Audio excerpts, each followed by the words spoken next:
अस्सलाम वालेकुम dear students, welcome to learning with Mutahir. आज जो हम डिस्कस करने जा रहे हैं जी MGT 401 की assignment number 1 fall 2025। Due date आपके पास इसकी 3 नवंबर है जी। ठीक है, ये आपकी फाइनेंशियल स्टेटमेंट के ऊपर जो है ना बेस कर रही है। ठीक है, अब फाइनेंशियल स्टेटमेंट के अंदर आपने एक तो P&L अकाउंट या प्रॉफिट एंड लॉस स्टेटमेंट बनानी है और दूसरी आपकी फाइनेंशियल पोजीशन बैलेंस शीट बनेगी। ठीक है, और उसने 31 दिसंबर 2024 का जो आपको ना ट्रायल बैलेंस दे दिया। अब देखो, सबसे पहले उसने बताया है जी ऑर्डिनरी शेयर्स कैपिटल, ये आपका बैलेंस शीट में आ जाएगा। फिर cash at bank current asset में आ जाएगा, cash in hand current quality receives आ गया आपके पास। ठीक है, फिर उसके बाद जनरल एडमिन, ये एक्सपेंस है, एडमिन एक्सपेंस है, ये भी एक्सपेंस है सारे। डायरेक्टर रेम्यूनरेशन,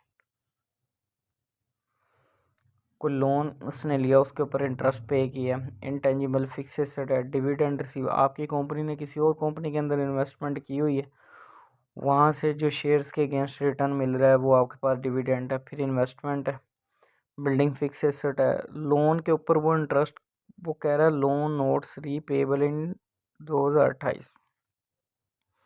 जो आपने लोन लिया हुआ ना वो आपने 2028 को पे करना है जी। ठीक है, प्लांट एंड मशीनरी आपके पास फिक्स एसेट है, बैड डेट्स है, लास्ट ईयर का प्रॉफिट दे दिया, परचेजेस है, सेल्स आपकी रेवेन्यू है, आपने कोई फैक्ट्री सेल की उसके ऊपर आपको प्रॉफिट हुआ है। ट्रेड रिसीवेबल, ये आपके पास एसेट्स हैं। ट्रेड पेबल्स लाइबिलिटी है, इन्वेंट्री ओपनिंग है। फिर एडजस्टमेंट में वो बता रहा है जी आपके पास क्लोजिंग इन्वेंट्री है। क्लोजिंग इन्वेंट्री जो at the end of the year है, ये आपके बैलेंस शीट के करंट एसेट्स में भी आ जाएगी, और दूसरा आप जब कॉस्ट ऑफ सेल्स कैलकुलेट करोगे वहाँ से माइनस हो जाएगी।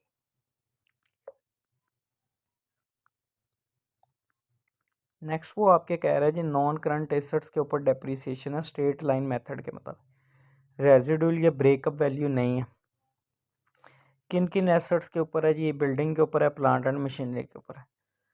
बस सिंपल बिल्डिंग और प्लांट एंड मशीनरी की जो वैल्यू है उसके ऊपर 5% और 20% रेट अप्लाई करेंगे। जो डेप्रिसिएशन आएगी वो P&L अकाउंट के एक्सपेंसेस साइड पे आप ऐड कर देंगे।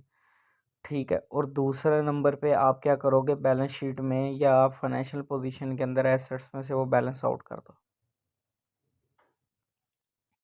37,000 आपका जो भी प्रॉफिट आएगा उसके ऊपर आपने टैक्स पे करना है। ठीक है, वो 37,000 आपका प्रॉफिट में से माइनस हो जाएगा। अब देखो, सबसे पहले प्रॉफिट एंड लॉस कैलकुलेट करो। Profit and loss calculate statement के अंदर आप क्या करोगे, आप सबसे पहले क्या लोगे, आप ग्रॉस प्रॉफिट निकालोगे। ग्रॉस प्रॉफिट के लिए आपको पहले क्या करना पड़ेगा, सेल में से कॉस्ट ऑफ सेल को माइनस करना है। कॉस्ट ऑफ सेल्स के अंदर क्या आता है, ओपनिंग इन्वेंट्री आती है, परचेजेस को ऐड करते हो, फिर उसके अंदर डायरेक्ट एक्सपेंस को उसको ऐड करते हो, माइनस कर देते हो क्लोजिंग इन्वेंट्री, तो आपके पास कॉस्ट ऑफ सेल्स का बैलेंस आ जाएगा।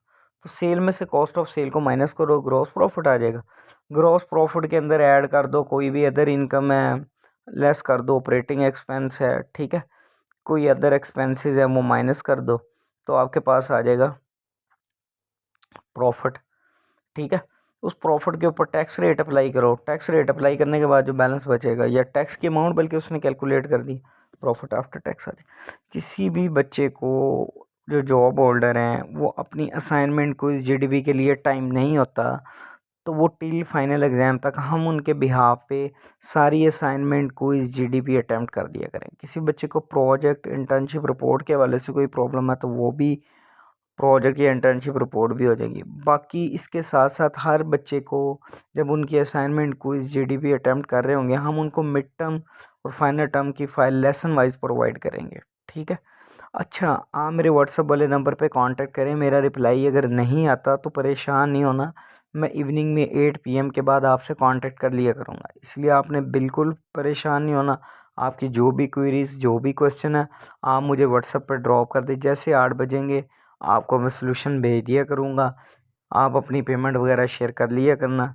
बाकी जो भी काम होगा वो इंशाल्लाह 8 बजे मैं आपसे डिस्कस कर लिया करूँगा इवनिंग में। ठीक है, इसके अलावा देखें जी, अब मैं आपके साथ इसका सलूशन शेयर कर रहा हूँ। सेम एल्स कॉपी पेस्ट ना कीजिए, फॉर्मेटिंग में चेंजेस कर सकते हो अगर आप करना चाहो। ठीक है, ये देखो आपको profit and loss account calculate करके दे दिया जी सारा का सारा। ठीक है, प्रॉफिट एंड लॉस स्टेटमेंट पूरी बनाई है। इसमें देख लें सेल्स या रेवेन्यू में से कॉस्ट ऑफ सेल को माइनस किया है। कॉस्ट ऑफ सेल के अंदर क्या आ गया, ओपनिंग इन्वेंट्री परचेजेस, तो माइनस कर दिए क्लोजिंग इन्वेंट्री। ग्रॉस प्रॉफिट आ जाएगा सेल में से, जब रेवेन्यू सेल में से जब कॉस्ट ऑफ सेल्स को माइनस करोगे, ये रेवेन्यू में से, सॉरी बेटा। अच्छा, फिर उसके बाद आपके पास है जी ऐड कर दिए अदर इनकम। फिर उसके बाद आपने एक्सपेंसेस माइनस कर दिए, तो आपके पास ऑपरेटिंग प्रॉफिट आ गया। ठीक है, फिर उसके बाद आपने टैक्सेस को इसी तरह माइनस किया, प्रॉफिट आफ्टर टैक्स आ गया। बैलेंस शीट भी आपके सामने बनी है। ये सारी सोल्यूशन फाइल अवेलेबल है, किसी बच्चे को चाहिए मेरे व्हाट्सअप वाले नंबर पे कांटेक्ट कर ले, सोल्यूशन फाइल मिल जाएगी। इसके अलावा किसी भी बच्चे का कोई भी क्वेश्चन हो, किसी भी हवाले से भी हो, कोई सब्जेक्ट नहीं क्लियर हो रहा, कोई प्रॉब्लम हो रही है, again and again fail attempt आ रही है, तो मेरे व्हाट्सअप वाले नंबर पे कांटेक्ट करें। इंशाल्लाह उसका प्रॉब्लम सॉर्ट आउट करेंगे। चैनल के साथ जुड़े रहिए। इंशाल्लाह नेक्स्ट वीडियो मिलते हैं। अल्लाह हाफिज़।